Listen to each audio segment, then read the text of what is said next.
In today's video, I'll be showing you how to make an image black and white on Canva. So the first step, select the image, then choose Edit Image.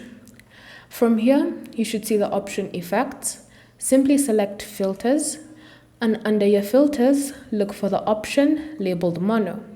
From here, you should see different options of the black and white film that you can choose from. You have slate, newspaper, film, ink, noir, and classic. So choose any option that suits your preferences. Then you'll also notice a slider underneath. You can use this slider to increase or decrease the intensity of the black and white film to your liking. So if you choose to not use any of these options, then there's always a different way you can do this.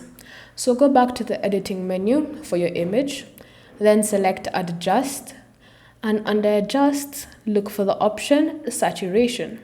So use this slider and decrease all the way to -100, and you'll notice that the image has now changed into a black and white photo.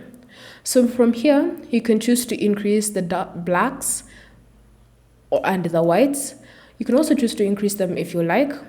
And then you also have the option of shadows, highlights, contrast, and brightness. So it's all up to you to decide how you want your photo to look like. And then once you're done editing, just click on an empty space and you should see your image has now changed to a black and white photo. Thank you for watching. If you have any questions or comments, leave them down below and we'll get back to you.